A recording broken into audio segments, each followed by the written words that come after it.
What?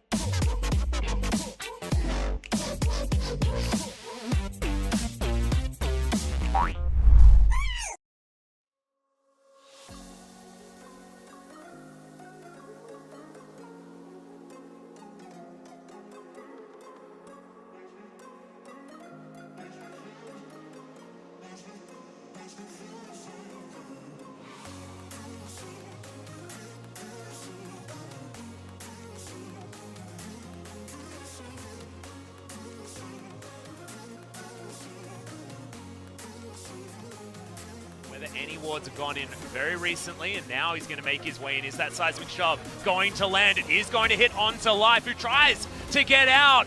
Isn't able to quite get in there. We do get the knock-up right on the edge as the last auto. Is it there? And no, it's going to be the Ignite. And Hoyt picks up first blood on the bottom side. So not necessarily the most common, as Peanut turns up in the nick of time, and he's going to land a lot of damage.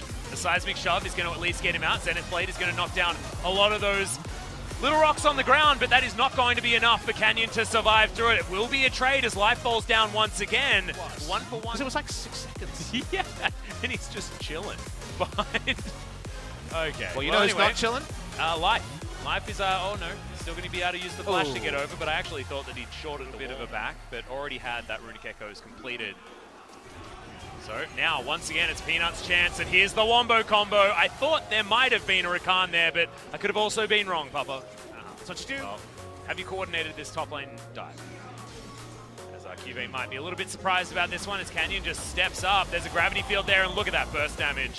Just amazing. And it's hands, it feels like. And speaking of Vladimir, well, he is going to make his way into the mid lane. Are they just going to try and guarantee the outer turret is the question. Gravity field comes in. Now the Wombo comes down, but Hoyt gets out of the way with a really nice battle dance. And it's probably going to be a multi-kill. So because of that, Gen G have to be pretty on point with how they play this strike. Notice it's not a Infernal this time, it's Peanut. Yeah, taking way too much damage there as the Arctic Assault was very late, but they just explode the Vladimir. It was all a bait the entire time. They trade 1 for 1 as Fly does end up going down, but that's not the team fight that Dumb1 wanted. They wanted to find a whitewash there, and instead they find themselves without their Vladimir. And in desperation, they use multiple summoners there just to get a kill out of it because they're so worried that with Noguri dying instantly, this could happen. He's in so much trouble. QV still does a heck of a lot of damage as the death. So that's tell you what you need to look for. So here we go. Yeah, lands the ult. Peanut trying to demonstrate that for us right away as Chains of Corruption not going to get in there as Canyon does his best to escape, but there was no getting out of that one as QV just finds the fights that they're looking for. They're looking for it now as in goes the quickness. Grand entrance there, but Ruler does have the flash to get him out. The Weave as well, the Vanguard's edge. Massive damage coming in from Fly, but Life is getting taken down. The Vladimir is still gigantic, and the Aurelia is going to fall. Crimson Rush not there, but the Chaos Storm is going to fall down. It's a 1 for 1, another grand entrance, but Hoyt has to get himself out of there, so brittle. Showmaker missed his ultimate at the start, so there was no fear beyond death to be potentially arming. Dumb1 walks up. Yeah, QV, the flash from Nuclear, actually just trying to burst him down. He's so close to dead, but is going to pick up the kills. And now Life, there is nothing he can do. He's a facilitator, not a killer. That Zenith Blade is not going to find Nuclear, and Dumb1 Gaming steal with their macro play all series long. That was our question for them when we started this. It's continuing to look good as they want to blow up the Vladimir yet again, but he gets the Sanguine pull-up. Hoyt able to stop the Leona from being able to further CC.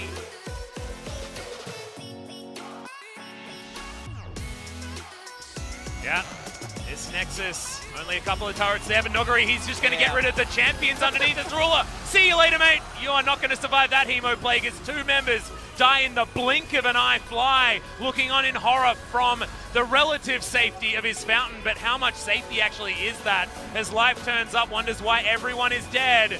You're going to have to go home. It's a 2-0 for Dumb1 Gaming in their debut game at the LCK. What a statement to be made by the new challenger team and now LCK rookies.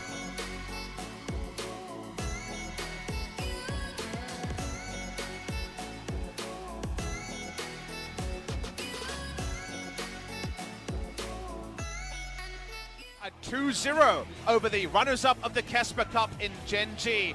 A fitting answer to the question of, okay, Dumb1 was 3-0'd by Griffin, Gen G 3-0'd by Griffin. Which of the teams is stronger? Triumphantly today, we can say Dumb1 Gaming Nogari has this Vladimir that he's had up the pocket. It worked against SKT, it works against Gen.G, and when the clock strikes Vladimir, Damwon Gaming take down Gen.G and show us they will not just be Scrim Gods, they have something to show in LCK Spring 2019. Yeah, Scrim Gods, Solo Queue Gods, and now, in their first game, undefeated so far. Nogari, all of that hype, but still able to deliver a well-deserved bow for Damwon. If only we could travel back.